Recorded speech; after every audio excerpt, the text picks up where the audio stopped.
If everybody hasn't said at some point, I'm bad because I ate this, Right. all of a sudden there's all of these morality issues coming Right. into play with what food you decide to eat. Obviously, this is a different style show where intuitive eating I actually really care about, and it's made a huge difference in my life to where I started a group called the Intuitive Eating Peer Group that these ladies are a part of. And I think one of the most compelling things is how intuitive eating can really change the quality of life for people. So what I'd love to hear is how it's affected you.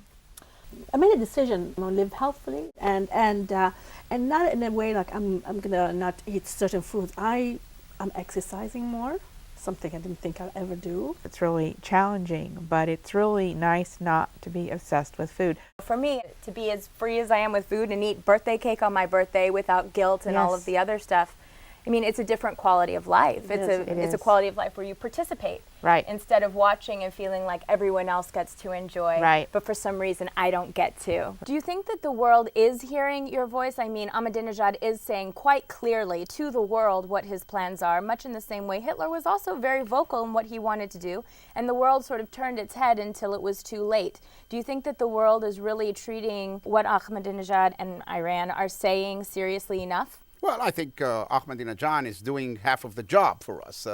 His Right. very clear statements and the policy of Iran to acquire nuclear weapons Right. and to use nuclear weapons, not just acquire them, but to use them, of course, makes it much easier to explain to the world the danger and the threat from Iran, not only to Israel, but Right, to to the entire everyone. Western world and Western civilization. They are being brainwashed. Right. They are being dragged, and they do a lot of stuff to them. So they, as I told you, they lose hope. They don't know where they're coming from. They don't even want to go back to their families because they are worried that maybe their families will be killed. I wonder what kind of appreciation this has given you for the life that you do lead. You don't have those stresses, those pressures, those fears in your everyday life. Yeah, it'd have made me more safe than, because if it's the same, if I went back to Uganda and I lived in the northern part, I would even be scared just to be there one day, scared to be taken from my mom, Right. because I love my mom more than anything in the world. I was lucky enough to put this all on a CD, and it's like the stuff that when you show your friends, like, this is the best of me. Wow. So I feel great about it. That's really exciting. I mean, I think that so many people, even when they get those inklings, maybe they don't honor them, or they're like, oh, I'll just go back to sleep. But you got out of bed and you listened. Yeah, there's a fine line between inspiration and crazy. Sounds almost biblical in its epic proportions. Angels and brothers torn apart. Did you have something funny for dinner the night before that dream? What was going on? No, and I actually have a pretty good upbringing, and I had no idea where it came from, but it was really good that I did have it. Now, is this going to turn into a series, or is this sort of meant to be seen as one piece in and of itself? Well, this book is actually a standalone book, and it actually is the conclusion of this epic war that's been going on between heaven and hell. You know, this could really develop a cult following. You need to prepare yourself, because if there's a video game, and there's a book, and there's a film, and there's a prequel, I mean, that's the stuff Star Wars is made of. We've been having fans come up, and they've been tattooing their bodies with artwork from the book, and it's been fantastic. So, Now, how do you feel when somebody puts it on their body for all of posterity? you know what? That's a true fan, and that's what we love. Those look like very normal, nice-looking women.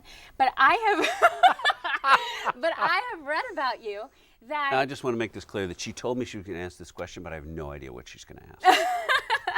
That's right. Are you on the edge of your seat? Yeah. So I read about you that you prefer quirky, zany, screwball comedy type women a la Carol Lombard. That's absolutely true. So, I mean, Carol Lombard, I know that dating older women is completely okay these days, but I don't know that she's really going to be your lady. No. So who nowadays would be someone that you would put in your... That's a good question. Are we talking Fran Drescher? Sure. No, my prototype is a lot of the comedians from the screwball comedies, because I can think of actresses who have played similar roles, but I don't know those actresses in person, so I don't know enough of what they're like off screen. I just wanted to give you a chance to put it out there because we want to see you happy. I'm never leaving your show. I'm going to be on every night from now on. Good.